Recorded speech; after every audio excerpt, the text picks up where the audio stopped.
Assalamu alaikum wa rahmatullah. Peace be with you. Welcome again to another episode of our program Path to Guidance. With me today, a special brother who's visiting the United States from England, and I'm meeting with him in Irving, Texas. Brother Hamza tzortzis. He's a da'iyah, meaning a man who calls people to Islam. He is specializing in debating and defending Islam, an apologist also for Islam. His mission is to invite people to see the beauty of Islam. And today we're going to share his story, how he saw this beauty, and see the steps he took on the path of guidance. I hope you enjoyed this program with us, and let me, on your behalf, welcome our brother Hamza today. Welcome, brother, and thank you for being with us. Assalamu alaikum. Wa alaikum assalam wa rahmatullah. Thank you for having me. It's a pleasure. What I would like to start with you is to give us and give our viewers a little background about yourself, how you grew up, the environment you grew up with, your education, and geographically, where did you live in Europe before you settled, if you were not born in the United Kingdom? Bismillahir Rahmanir Rahim. My name is Hamza Andreas tzortzis, and I come from a Greek background. Both of my parents are Greek. My dad is from the mainland Greece, born in Athens, but originally from northwest Greece. My mother is ethnically Greek, but born in Cyprus. And they both came to England in the 1970s, and I was born in England, 1980. So that makes me 33 years old. MashaAllah. And I have a brother and a sister, and we're very close, as Greek families are typically quite close. And the kind of environment I was brought up in was essentially, from a socioeconomic perspective, a working class environment. Especially for the first 14 years of my life, we lived in very tall apartment blocks. Typically, it would be called a ghetto, like the Bronx, I guess. But then we moved out when I was 14. But during those years, those formative years, my father, he basically didn't like organized religion, but he loved Jesus and some of his sayings, and you could probably best describe my father as a new age humanist stroke spiritualist. Very loving guy. Interesting. Very self-empowered kind of individual. And deep in some ways. And that reflected on us. And we were inspired to investigate about the truth of life. So, in the place where I was being brought up in London, we were very engaging with other cultures and religions. So my first kind of interaction with Islam was at a very young age. It wasn't a direct interaction, but it was more of a cultural interaction. So at school, I would have friends who are Muslim, and I would see some of the cultural practices or the beliefs that they were having. So I was engaged with Islam at a very young age, but the direct engagement came a little bit after. So this engagement was mainly observation, really, just... It was mainly observation, but the direct engagement came when I was in high school. Tell us a little bit about that. How did that happen, the first contact, serious contact? Well, the first serious contact was when I was in science class, and I had a friend who came from Bangladesh. He was born in London, but he's ethnically Bengali or Bangladeshi. And he would basically refrain from doing certain things and talking to certain people. He wouldn't do an unnecessary social interaction with the opposite sex. I found that quite bizarre. And he was like, because we honor women in Islam. And he was linking some of his practices to his beliefs. Beautiful. For me, was quite fascinating, because I was very attracted to that type of different attitudes towards people, and different behaviors that were not part of normal society. I found that quite attractive, that he was distinct and honorable in that way. So that was the first type of interaction. But the main interaction is when in the later years at high school, is when I had Muslim friends. I'll go to the mosque once and I prayed Jummah, the Friday prayer. I asked them certain questions, and I found the belief very empowering, because these kids, they were very distinct but empowered with their belief, to the point was as if it was a self-evident truth. And for me, that was quite fascinating. So the more direct engagement came when I went to college. Now, what I mean by college is the 2 years before university. Yes. But in America, you say college means university, but... It means the same thing sometimes. Okay, no worries. Yes. So the few years before university, when I went to college, I basically had a very direct interaction with the Islamic tradition, to the point where people would be more direct in talking to me about the core beliefs, practices. And I was really interested in different cultures, and at the same time I was reading about Buddhism. So I was very fascinated concerning the Buddhist tradition. So you had some interest in these kind of issues, the spirituality? All the time, because my dad brought me up like that. You know, my dad would never talk about money or how to grow a business. My dad would never talk about, you should wear the best clothes or have the materialistic lifestyle. His main concerns were always about character, and also about what it means to exist, the existential questions in life. Who am I? Typical Greek man. I mean, well, this question not really. Being raised Well, in Greece. ancient Greek man, Yes. not a Greek man now. Greek Yes. men now, unfortunately, they've been drowned by the tsunami of materialism and avid capitalism. So my father was basically helping us ask and answer the questions: who am I? That's wonderful. What am I? Whose am I? For whom am I? Wow. So all the big questions. So I was always interested in that. That for me was very important, because that gave you meaning. True. Because you could become a doctor, you could become a politician, you could spread peace in the world, and you could cure cancer. But if I didn't have these questions answered, they would be irrelevant. True. Because that would have no meaning. Because if you end in the grave, you just become one buffet. You're just a rearrangement of carbon. So what makes... I like that. What Rearrangement makes... of carbon. Yeah, what makes a chocolate bunny any different from me? If I crush the chocolate bunny, that's just a rearrangement of carbon. True. And if I hang myself or shoot myself or crush myself, why is that any different from a chocolate bunny? From a materialistic, physicalist, scientific perspective, it's just a rearrangement of carbon. Correct. So what makes any difference? There must be some kind of meaning that has a basis for our life. So that's why these questions for me were so important. If you can't answer them, you can't be truly happy. So you were intrigued by the practices of those guys. You were observer. Then you became curious why this guy does not engage in social activities like the other guys. Then you went to the mosque and you saw those people and the way they believe. It is like they have the real things. That got you more curious. Emotionally, that got me definitely curious. So when I was in college and I used to talk to different Muslims, obviously the Muslims were not great, because they would practice one thing, or they should practice one thing, but they were doing other naughty things as well. But they still understood what was right, and they would articulate that. And I liked the brotherhood that they had. It was quite transcendent. It transcended cultural, ethnic, and social variables and barriers. So, and on the other hand, some of the values my dad brought me up in or with was quite in line with the Islamic tradition anyway. But at the same time, I was very interested in Buddhism. So I had like multiple interests. I liked Kung Fu. I used to train in Wing Chun Kung Fu. I liked Chinese medicine, herbal medicine. I used to learn Mandarin. Interesting. Yeah. So I found that, dealing with different cultures and beliefs was quite something that I enjoyed and fascinating. Like, I used to like Bruce Lee's philosophy, and that was it really. So I was interested in so many different things.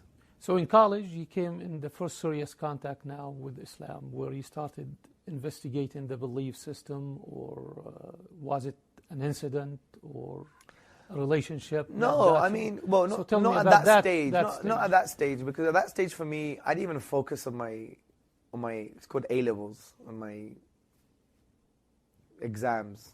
Although I was quite bright, I just didn't find any meaning in it. SubhanAllah. Like for me, so who cares I become a doctor? Who cares I get married? Who cares I become a millionaire? So what? I'm gonna die. Who cares? It's delusion. It's like you're drunk. Like people who think this is meaning in their life, for me, I think this is drunk. It isn't. They're drunk with the world and they think they're happy. And the only time they wake up is when the internet breaks down, or That's she extreme. left me, or they get depressed. The thing is, people are drunk with life and they think, you know, they have this full sense of self-sufficiency that I'm going to be somebody and look at me. And I was like, I already know I could be like that. I had that capacity. I was very bright. But I didn't really focus on it because I didn't answer the big questions like, who am I? What am I? Whose am I? For whom am I? And maybe on a Friday night, where am I? That's very interesting. For a young man in college, in this age, that is very unique and unusual. But I really. was very childish as well, don't get me wrong. I still was very juvenile and very kind of, I used to like to joke around and, you know, I had girlfriends and I wasn't like, you know, the serious monk thinking about man, life and the universe. But it's as if I had a split personality in a way. Like I'll do the things I want to do, play football, do kung fu. But in the back of the mind was always these things. What always. the meaning of the Yeah, the meaning being of life, this the meaning of meaning. Yeah, it was everything. So when the interest in Islam started, I see now your background religious-wise, religion was not pushed in your home. No way. So you grew up basically on philosophical basis more than religious basis. Yeah. in a Now way. you are very religious. I can see that. Well, maybe. So tell me where the transformation started and how. Yeah, well, I went into university and I started to study psychology. Well, I studied something else and I changed into psychology. And I was still relatively sheltered in terms of meeting different types of people from outside of London.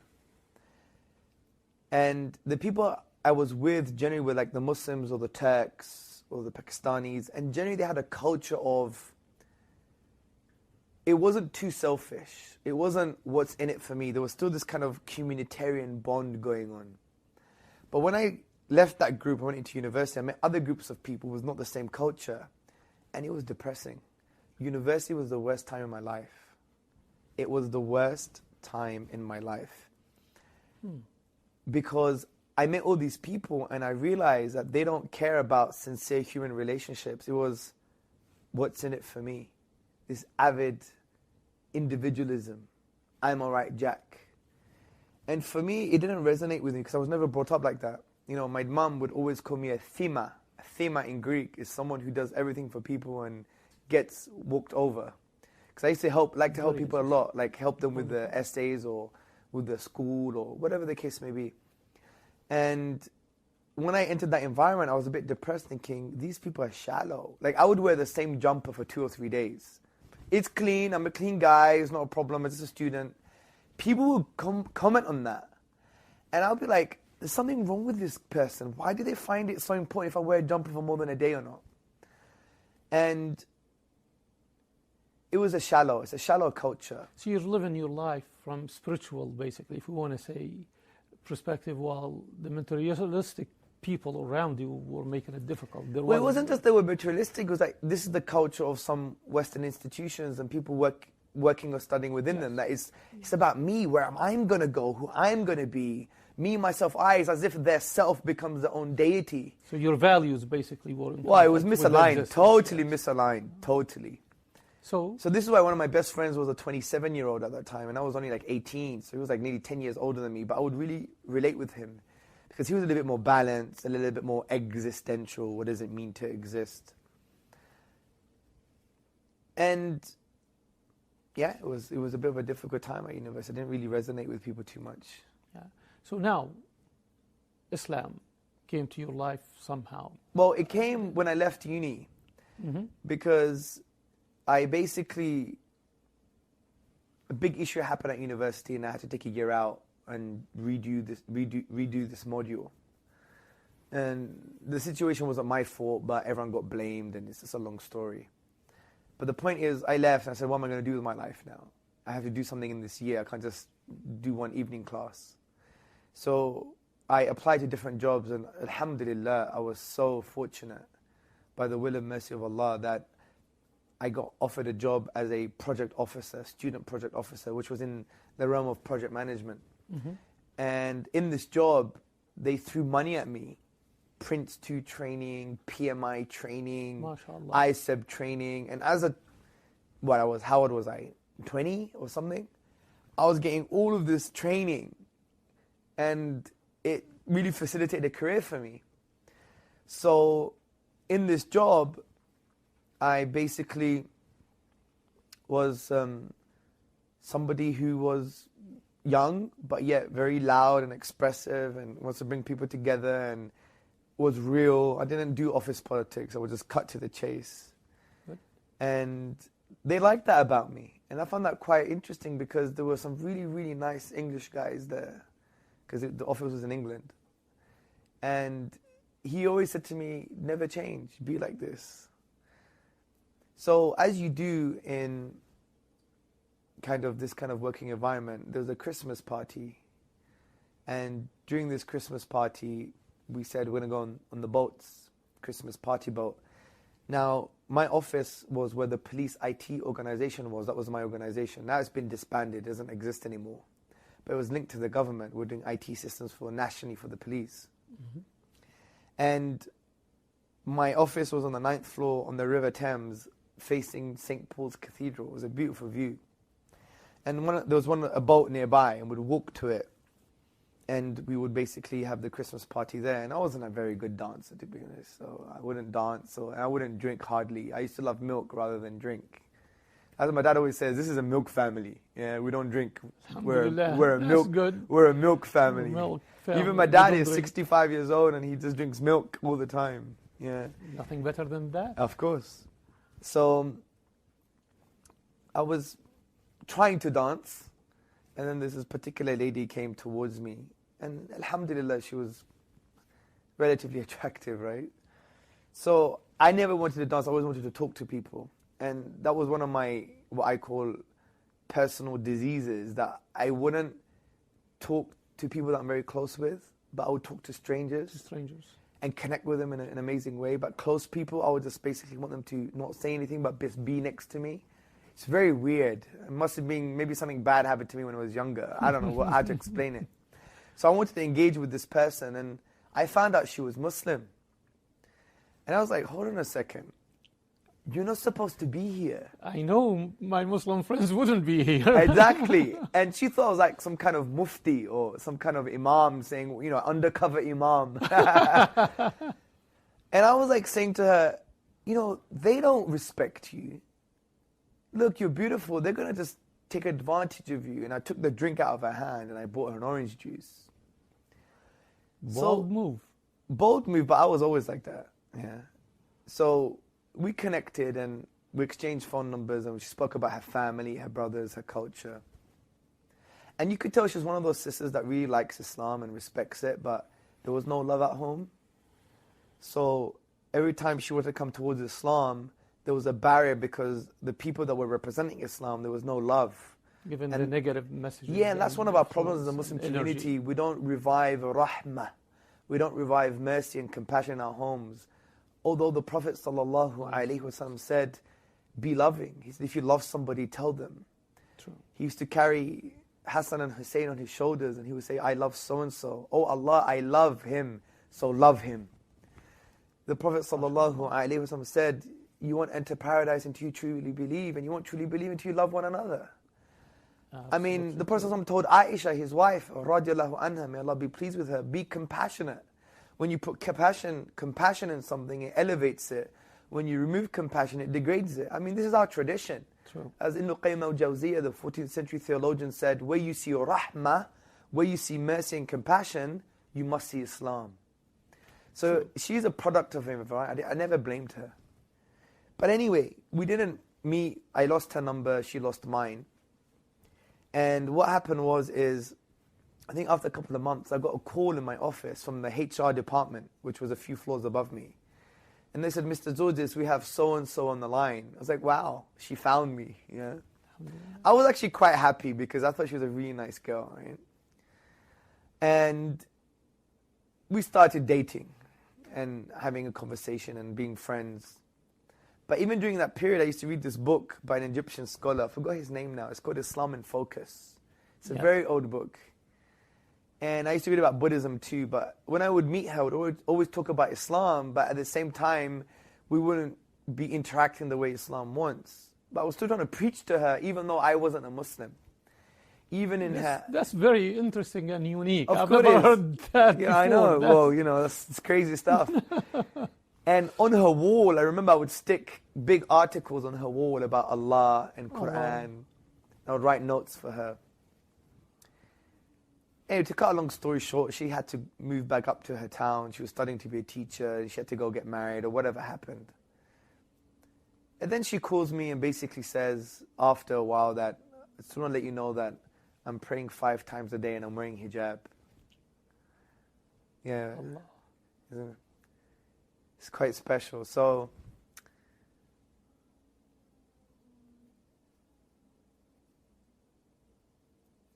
Beautiful. I'm sorry. Marvelous. Alhamdulillah. So that was really troubling for me. Because I wasn't a Muslim. And that made me realize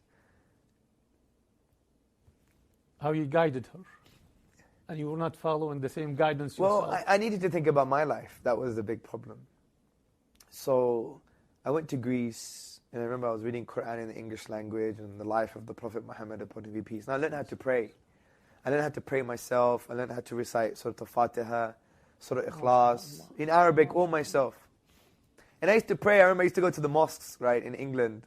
And I used to be quite slim, and I used to wear tight jeans and tight shirts, and my skin would show. And the imams would always tell me off. They never knew I wasn't Muslim. It's like, you shouldn't be praying like this. So I was in Greece, and then it was like, I didn't want to drink much. I didn't want to party or go early to the house and just read Quran in English. And when I came back to England, and then I gave up. I remember going to a mosque, and I remember my friend telling me at college, when you're in prostration, you are the closest to your Lord, so scream to Him. I would scream and shout. I remember I was in sajda, prostration, saying, if this is you, and if you're real, and if this is the truth, then show me. And after that point, I just gave up. So one of my friends, the friend in school who didn't speak to women, he came and saw me in my house after all those years. Wow. And he had this amazing project. I didn't see him for years. And it's so amazing how things work out, how Allah plans. So he had this crazy project. He wanted to take this new sport into the Olympics. He had this vision of, it's called pat ball or thumb ball. Yeah. Okay. And he wants to take it to the Olympics. He wanted to speak to me because I was a project manager and he wanted some kind of help. So he re-entered my life. And then he would give me some booklets on Islam and I would be reconvinced and it would be very interesting conversations. He would be giving me da'wah, calling me to the oneness of God, to the peaceful submission to the Creator, not to the creation. And one Friday, I think it was October the 4th, 2002, he came to my house, he was sitting in my car. I went to sit in his car and he just talked to me. He said, this is the truth. And in reality, I was intellectually convinced that Islam was true. I was intellectually convinced that the Quran was from Allah, that God existed. I could even prove this better than Muslims at that time. But it was abstract. I didn't internalize it in my heart. So what he did helped me. He sat me down and just talked to me about death. كُلُّ نَفْسٍ ذَائِقَةَ الْمَوْتِ. Every soul is going to taste death, as the Quran says. But the way my friend described it was in such a way I don't remember. It's so poetic, though, that to try and re-express it is trying to find or chase a black cat in the dark. You just can't. The pen breaks in two when I tried to express what happened. But it was so real for me that I went back home in the middle of the night and I just sat and just thought. And I was like, this is it. I need to take this stuff that I know seriously. I need to internalize it now. I can't be a donkey carrying books, yeah. So on October the 5th, on a Saturday, I went to the Central Mosque, lots of brothers there, and I became a Muslim. Allahu Akbar. That's very, very interesting and touching. Now tell me, at that moment, you're abandoning a way of life and entering another one. There will be some positive things will happen and some probably obstacles in the way. Tell me first about the positive things you saw when you decided to make this decision. I'm going to change my life. I'm going to live what I believe now. Yes. This Well, it was more of a transition because I was already changing some things anyway. Like I wouldn't drink and I would pray before I would pray. But I think the most amazing thing for me, something which I miss actually, when I became Muslim was the first few months when I would go to the mosque at Fajr time, in the morning time. And it was this amazing feeling.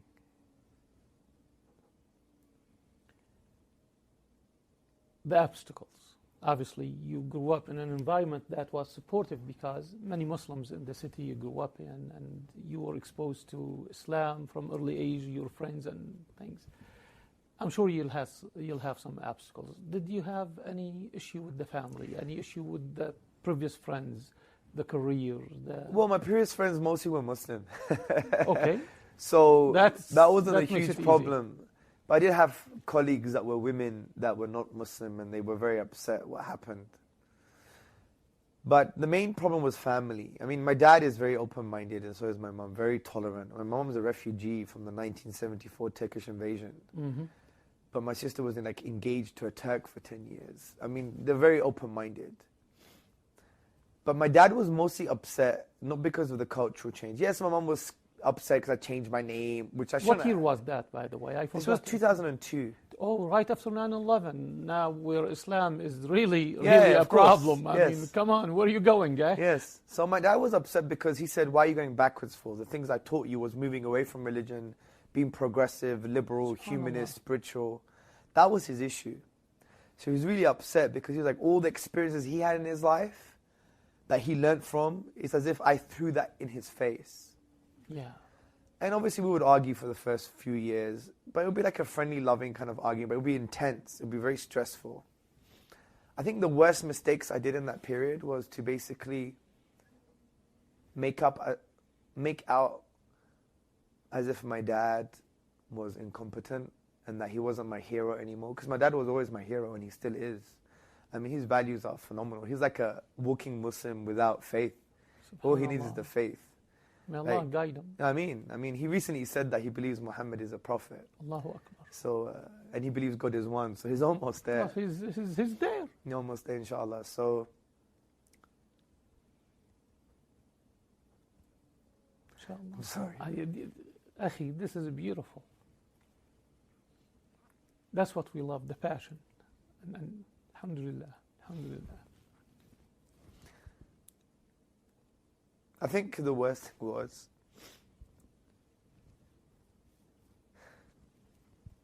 and this advice to new Muslims, that subconsciously, just because you've found the truth, you think everyone who loved you is baseless now, and you want to try and make sure that they're wrong and they're bad.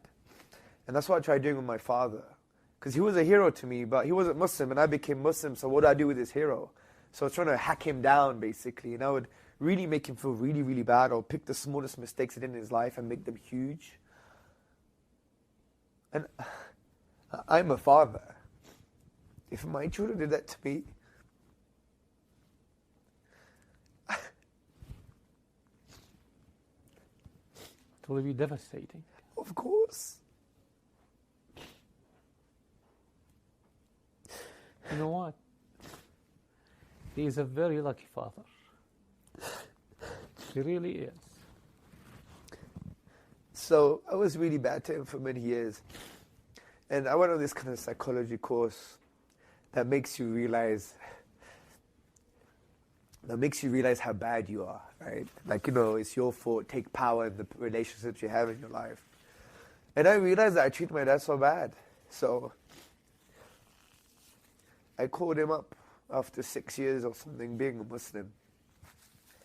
And I said, Dad, I need to speak to you. He was in Greece nursing my grandfather. You know, my dad was a very nice guy. He was wiping his backside, changing his clothes, and he nursed That's my. a wonderful man. Of course, he nursed my granddad for 3 years, and I never knew he could do it. I was really, really, really, really impressed with my father, because my dad is a very loving guy, but he hates blood and he hates mess. Anyway, so I called my dad. I said, Dad, I want to speak to you. He's like, I hardly speak to him now, right, at that time. He thought something happened to the grandchildren or what's going on. So I said, Dad, I want to let you know that I know you love me. I know you love me, and everything you've done is because you love us. Like my dad used to work for 76 hours in a row. He wouldn't eat. He would just drink coffee. He was a laborer. He was in the factories. And he wouldn't eat at all. And he would come back tired and shattered. He had lots of varicose veins because he used to iron clothes as well. So I said, everything you did is because you love us. Even the mistakes you've done. And I said to him, you're my hero. You know, he gave all of his inheritance to his brother just to keep his family together. My dad has nothing, zero. We Muslims don't even do that. As you see, he's a Muslim without knowing Exactly. or without adopting the faith or Yeah. professing the faith. But Of now course. you see it. Like my dad would stay awake for other people to sleep. He would be put in poverty for other people to like he would make us eat potatoes for 2 weeks in order for his workers to have some food. That's how it was. May Allah bless him. I mean, so I said to him, you're just a great guy. I take my hat off. I said, you're still my hero. We do it different traditions, but you're still my hero. And I love you. And he was crying for 15 minutes, and he hardly cries. I've only seen him cry once or twice in my life. And then he called my mum up in the evening, and he said to my mum that he's ready to die. He felt like a complete parent. Allahu Akbar. So, but now our relationship is great. I could talk about hadith, Islam. He loves what the Prophet had to say, sallallahu alaihi wasallam. Well, tell me now, how did Islam influence you in this period? I mean, being kind to your parents is a virtue. Of course. It's not a virtue only. It is a mandatory commandment in Islam. No matter what their faith is, to be kind to them. Of course. I mean, so the honestly, the Quran, when it mentions worship Allah, then He mentions them be good to your parents. absolutely. It's so close to the oneness of Allah to the point you disobey your parents like disobeying God. And it's almost close to polytheism. You don't do things like that. But obviously that didn't affect me the first few years because I was very passionate and zealous. But now I try and do everything for my parents. I mean, they did everything. How can you repay your parents? Well, let's shift gear here. Yeah, and sure. go to what you do now. Of course. You are traveling the world, basically, calling people to Islam. Many people were exposed to Islam. Many people entered the world of Islam through your teaching and through your Before I answer, I activities. just want to mention something about my mom as well. Please. My mom is just like my dad as well, super sacrificial, and she was a refugee and she sacrificed so much and she gave us so much love as well. Like my mom's love is like ishq. It's like a possessive form. Yes. Ishq is like a possessive form of love, and it's very powerful, and she's full of energy. And because I speak about my dad a lot, that's because he has an influence. But my mom, sometimes I think I'm like my dad, but in ways I'm so like my mom. That energy that I have, because my dad sometimes just sits back at home and reads a lot and is quiet for a few hours. But mom's always energetic, and I got that from my mom as well, and very loving, and I think I got that from my mom as well. So, I also want to mention that my mom is actually a gem. How many women are refugees and accepts the race that entered her homeland and took over her house. And, she was running through the morgues looking if her brother was dead or not because he was fighting in the front line. So the point is she's a gem as well from that perspective. So, may Allah guide them. Beautiful. Please stay tuned. We'll continue our conversation with Brother Hamza shortly.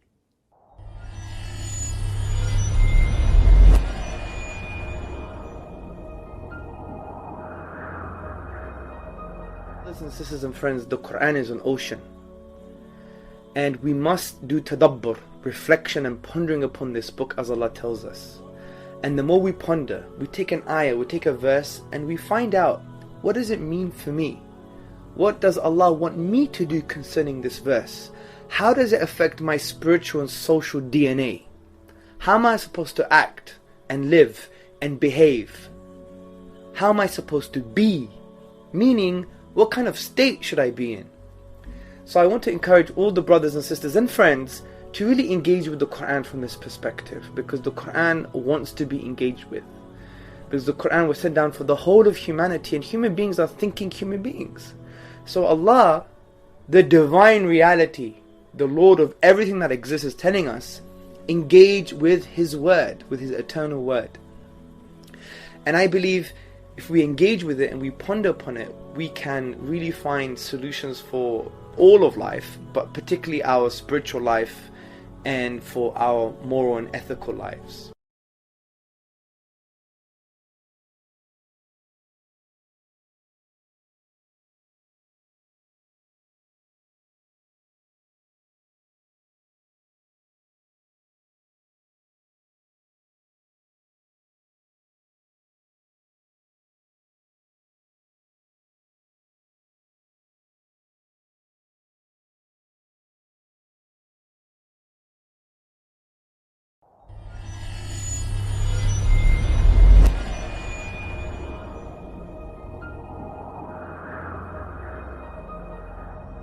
Now, the work you do, back to that, obviously you studied.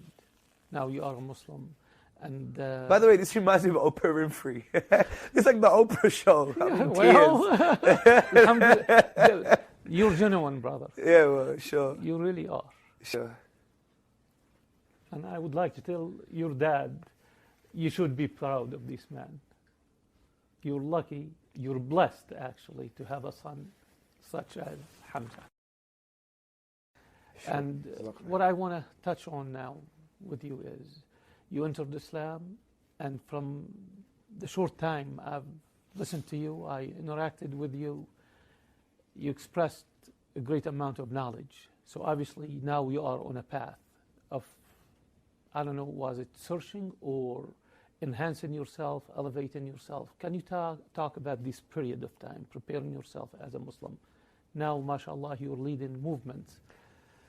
Well, I was always, brought up to express myself, and if I believe in something, I'm going to try and speak about it. For example, I used to love Kung Fu and Bruce Lee and Wing Chun and Chinese medicine. I would always speak about it. So it was natural that if I adopted Islam and I found it was the truth, I'm going to speak about it. So I was really interested in researching concerning Usuluddin, the foundations of the religion, the Quran, God's existence, the miracles of the Quran, etc. Were you doing that on your own now, or you have a mentor, a teacher? Well, now we have mentors, but in the beginning I was on my own. Okay. It was a very lonely place. The state of da'wah, the state of calling people to Islam in 2002, 2003 was a very lonely place, generally speaking, right? Right. But now it's different. We have ulama, mashayikh, we have scholars that help us, activists. Yes. It's a great time now. Now is a juncture point in history. But that time was a little bit lonely.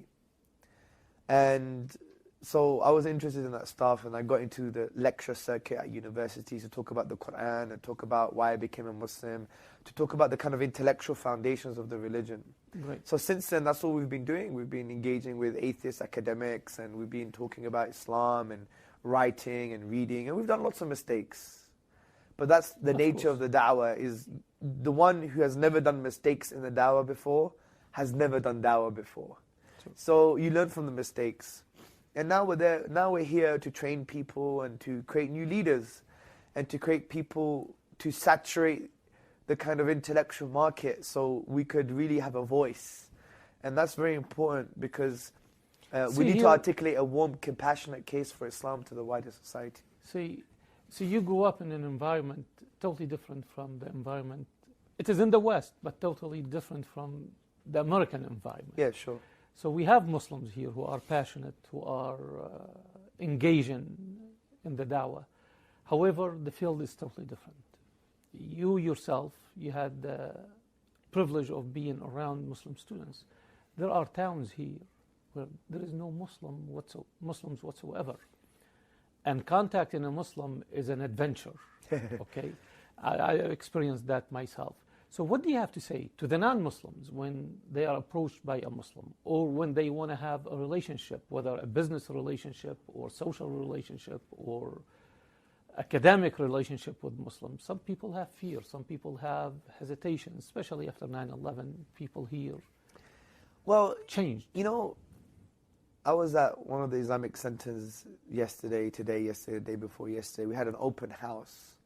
And we invited the non-Muslims, the Texans, to come and sit with us. Yes. And there was many non-Muslims there.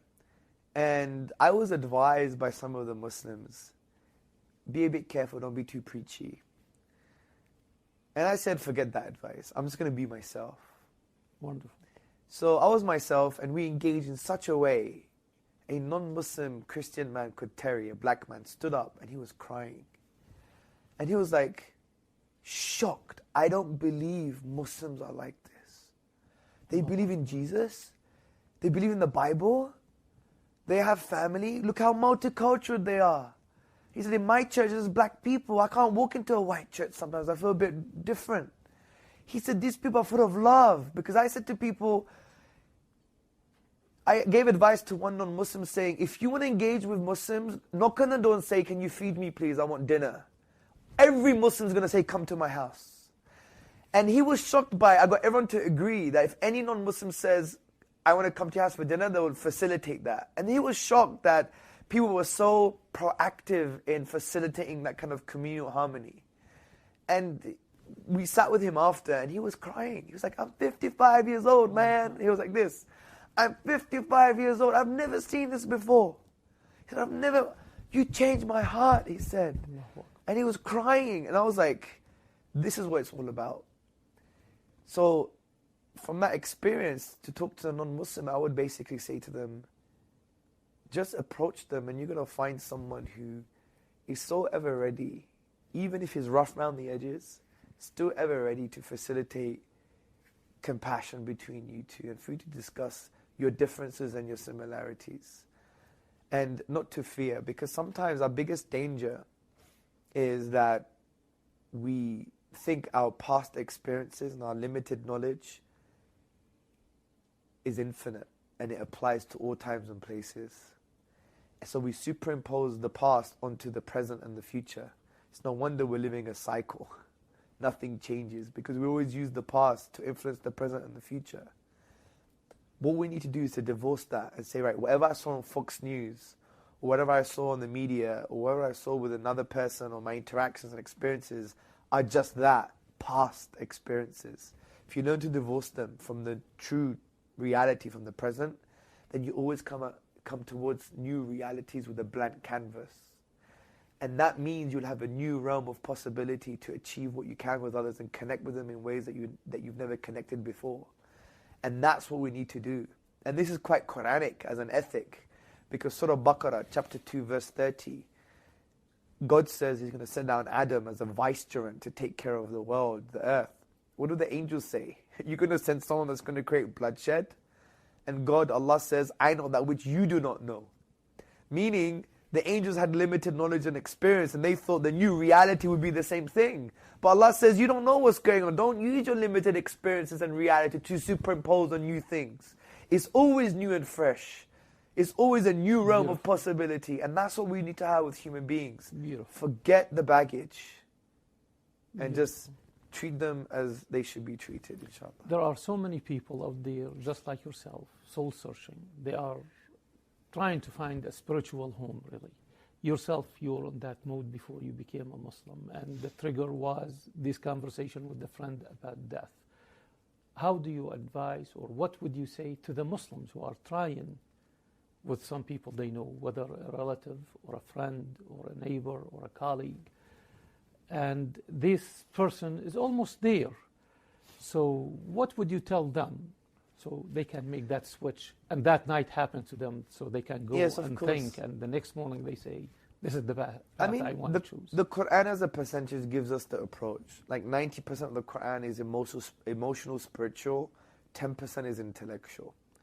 So that's the kind of dose you should give to people. Like God's existence and the Quran being a miracle is very easy. You could do that in 5 minutes. It's intellectual gymnastics. But the implications of that is the difficult thing, the emotional thing. So one thing to do is to remind them of God's love for you. Because the Prophet Muhammad, upon whom be peace, said that God loves us more than our mothers love us. True. And to understand that God is really, if you want to summarize the Quran, God is basically screaming at us saying, you are slaves. You didn't choose your birthday, your birth, your ethnicity, your gender, your name, your DNA, your socioeconomic status. You didn't choose any of these things. You're enslaved to context. You didn't choose the ism and the schism that you're conditioned to believe that beauty means you have to be like, I don't know, L'Oreal because I'm worth it, right? Or, you know, all that stuff.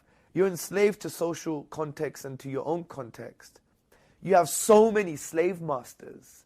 Your boss, your parents, your boss's boss, society, your politician, your senator, your governor. Everybody wants something from you. And they don't really know what's truly best for you. And God says, hold on a second. I'm your Rabb. I'm your master that loves you and nurtures you. And I know what's really best for you, so connect to me. Free yourself from this slavery and liberate yourself by worshipping me.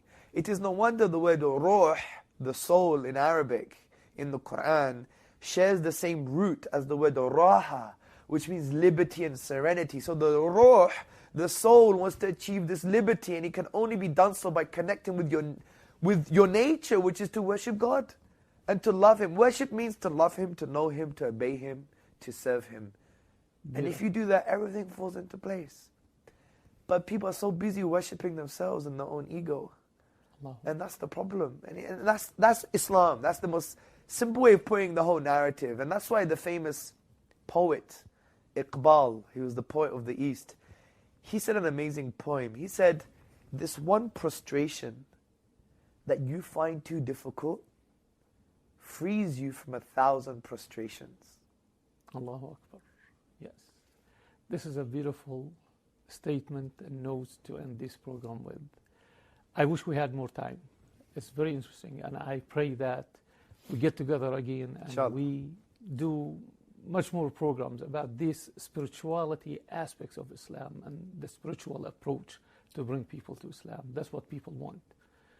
Many intellectuals there, materialism is controlling everything, and people lost their souls, and they need somebody to guide them. Thank you so much, Brother Hamza, for being with us. My We pleasure. appreciate it. And may God be with you, Ameen. guide you, Ameen. and guide through you too. Ameen. Thanks again. Thank you for watching, and I hope you enjoyed this episode, and we look forward to seeing you again. Assalamu alaikum. Peace be with you.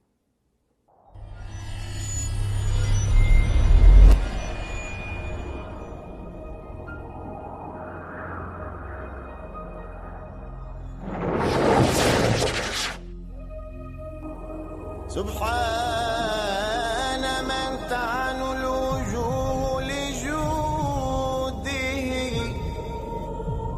وله سجود أوجه عجباه سبحان من شهدت بوحدته الورى